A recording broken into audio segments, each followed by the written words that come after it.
Pour une valse angulaire, il vous faut 3 choses. Un morceau de musique à 3 temps, 3 danseurs, un angle θ. Alors ça se passe comme ça, par exemple, pour θ égale pi sur 2. Vous avez vos 3 danseurs ici.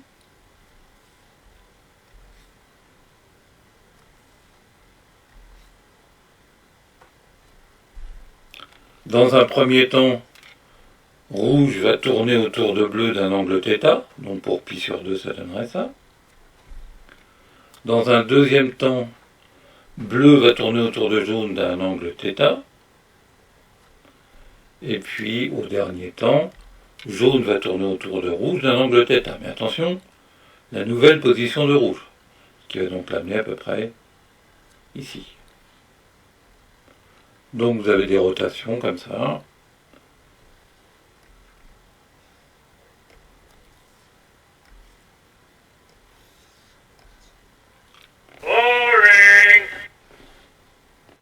On voit bien ce qui se passe. Au fil de la danse, les participants s'éloignent de plus en plus les uns des autres et ils finissent par se perdre de vue complètement. Le problème qu'on veut résoudre est donc le suivant. Est-ce qu'il existe des positions initiales particulières des 3 danseurs qui garantiraient que la valse restera dans un domaine limité? On va donner un nom à nos 3 danseurs. Alice, Bob, et puis Corinne. Ça lui ira très bien, Corinne. On a donc un cycle. A tourne autour de B. B tourne autour de C. C tourne autour de A. La piste de danse, ce sera le plan complexe. On va noter AN, BN, CN, les affixes.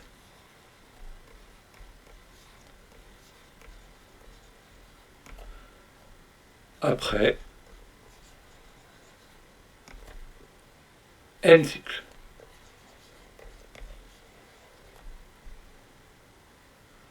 Le triangle initial, c'est donc A0, B0, C0. Et la formation des 3 danseurs après N cycle, c'est donc AN, BN, CN, qu'on va noter XN, et qui est donc un vecteur de C3. Il nous faut une relation entre Xn et Xn plus 1. A tourne autour de B, ce qui veut dire que le vecteur Bn An plus 1, c'est l'image du vecteur Bn à n par la rotation d'angle θ. Ça s'exprime facilement avec les nombres complexes. On aura An plus 1 moins Bn égale E puissance iθ à n moins Bn. Ce qui va conduire à n plus 1 égale E puissance iθ à n plus 1 moins E puissance iθ Bn. Première relation. C'est évidemment le même calcul entre B et C, et on aura Bn plus 1 égale E puissance iθ Bn plus 1 moins puissance iθ Cn.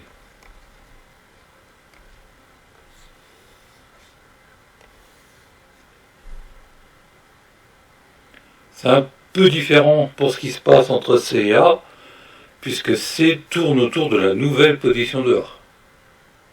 Donc on aura quelque chose comme ça. Cn plus 1 moins An plus 1 égale E puissance iθ Cn moins n plus 1.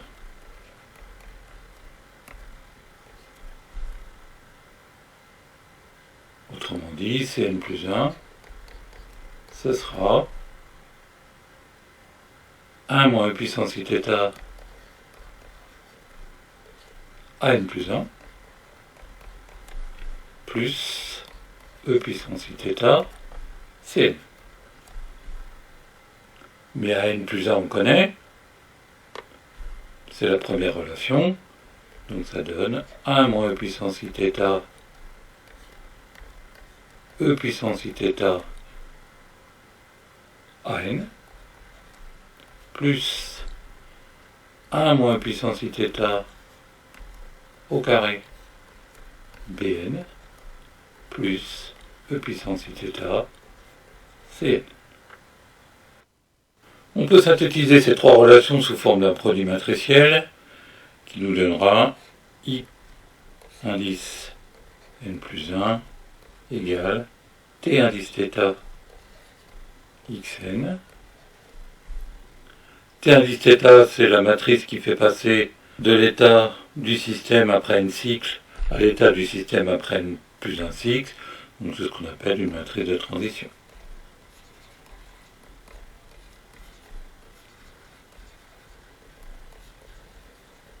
La matrice qui va contenir toutes les informations. En particulier, xn, configuration après n cycle, on l'obtient en multipliant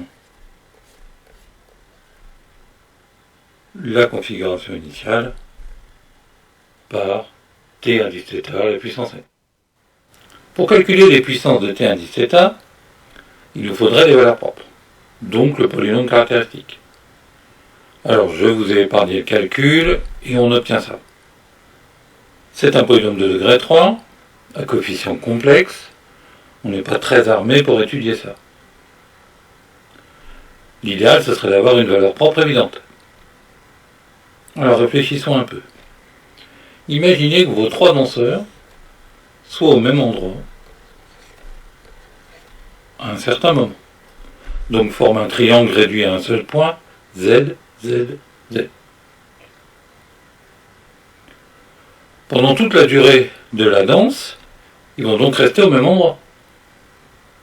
Ce qui veut dire que ce vecteur Z, Z, Z, il est fixe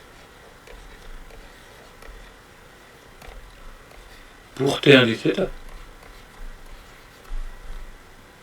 Et ça signifie que 1 est valeur propre.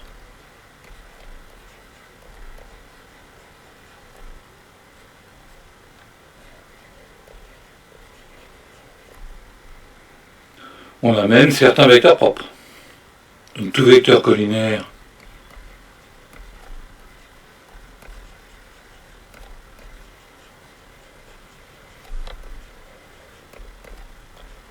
A 1, 1, 1 est fixe.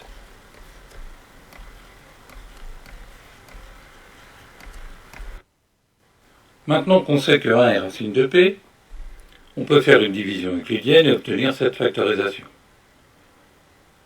Donc les racines de P, hormis 1, sont les deux racines complexes de ce trinôme, qu'on va noter lambda, mu, qui sont éventuellement égales. On va remarquer deux choses. Lambda plus mu, c'est 3 puissance iθ moins 1. Et lambda mu, c'est e puissance 3 iθ. Somme et produit des racines. En particulier, le module de lambda mu, qui est aussi le module de lambda fois le module de mu, c'est le module de puissance 3 iθ, c'est-à-dire 1. On a donc deux réels strictement positifs dont le produit est égal à 1.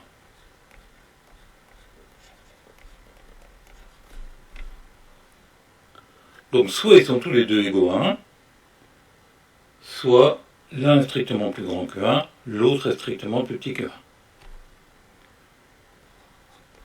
Si on avait l'égalité,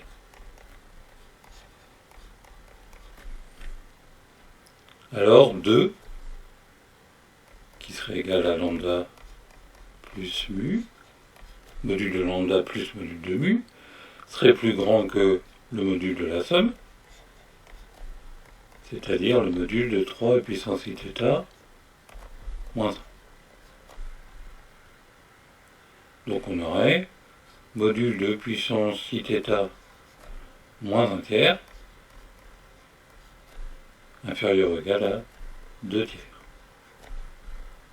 Ce qui veut dire que E puissance iθ, il appartient au disque de centre le point de coordonnées 1 tiers 0 et de rayon 2 tiers.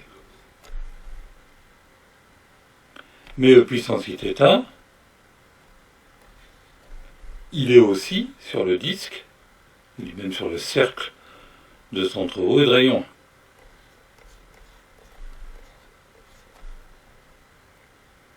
Mais si vous faites un petit dessin, vous vous rendrez compte que le seul point qui puisse être à la fois sur le cercle et sur ce disque-là, c'est 1. Ce qui veut dire qu'on aurait θ égale 0. Mais θ égale 0, ça veut dire quoi? Ça veut dire que vous faites des rotations d'angle 0, autrement dit, les lanceurs sont immobiles.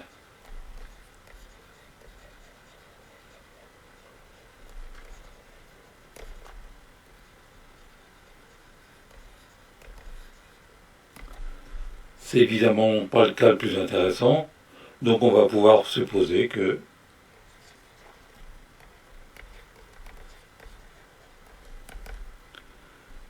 une des deux valeurs propres est en module strictement plus petit que 1, et l'autre en module strictement plus grand que 1.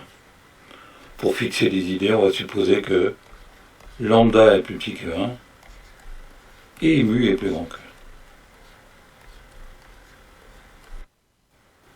1, lambda et mu sont nécessairement distinctes, donc θ admet 3 valeurs propres, donc est diagonalisable.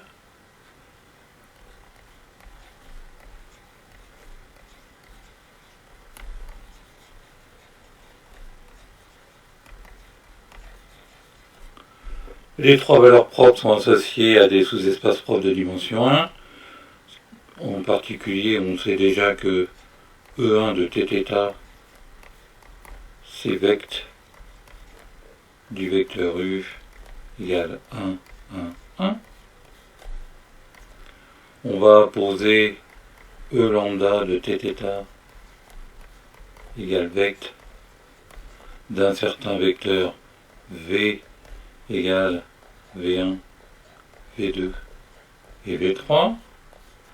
Et puis E mu de θ, c'est vect de W, W1, W2, W3. On sait que U, V, W forment une base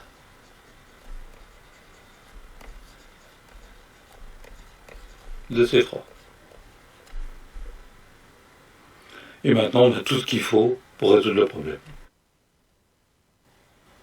On avait abouti à cette relation-là. Xn égale Tθ à la puissance n, x0. Ce qui nous intéresse, c'est ce qui se passe quand n tend vers l'infini. Alors l'idée, ça va être de décomposer x0 sur la base UVW. Donc on aura xu plus yv plus zw avec x, y, z. 3 complexes ici, hein, on est dans ces 3. Donc xn, par linéarité, ça va être x fois tn appliqué à u, plus y fois tθ puissance n appliqué à v, plus z fois tθ puissance n appliqué à w. Mais on a des vecteurs propres, donc ça va être particulièrement simple. Quand vous appliquez tθ à u, ben vous restez sur u, c'est un vecteur fixe, Donc ça va vous faire XU. Quand vous appliquez Tθ à V, vous le multipliez par lambda. Donc ça va vous donner Y lambda puissance n V. Et puis quand vous appliquez Tθ à W, vous le multipliez par mu. Donc vous vous retrouvez avec Z mu puissance n W. Donc vous avez Xn. Lambda est plus petit que 1 en valeur absolue. Donc lambda puissance n travers 0. Par contre, mu est plus grand que 1. Donc mu puissance n n'est pas borné.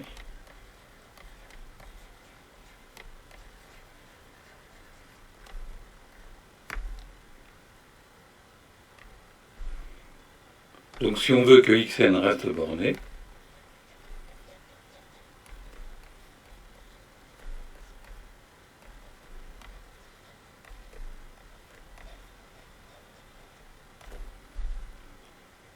il faut,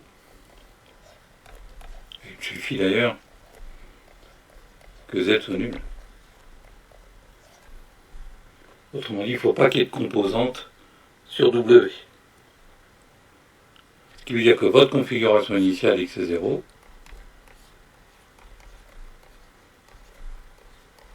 doit s'écrire x fois le vecteur 1, 1 plus y fois le vecteur v, c'est-à-dire v1, v2, v3.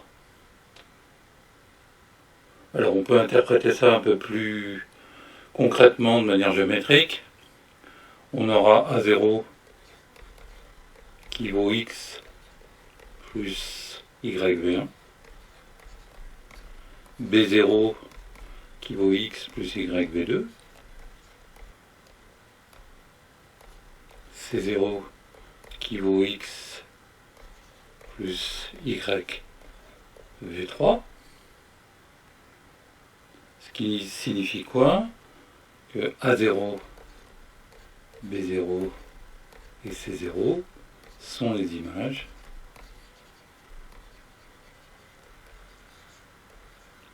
respectives de V1, V2 et V3 par la similitude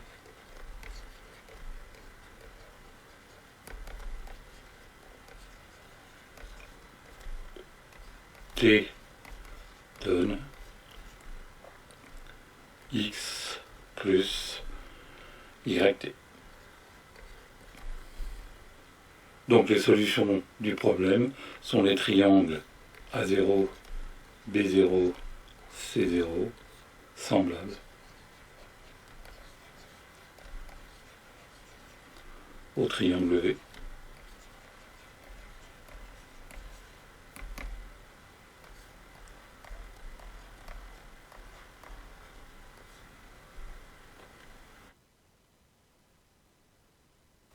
Pour terminer, on va regarder un cas particulier un peu surprenant qui est le cas θ égale pi. La rotation devient une simple symétrie centrale, ce qui veut dire que chaque danseur passe au-dessus du suivant. Donc c'est tout simplement le saute-mouton.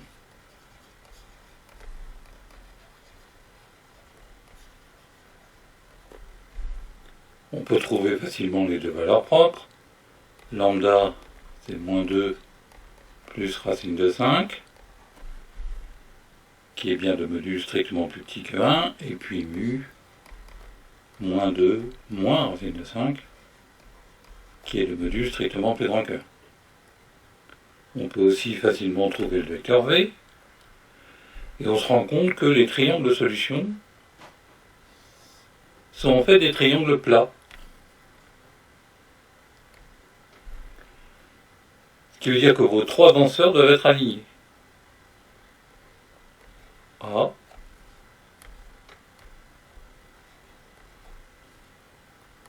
B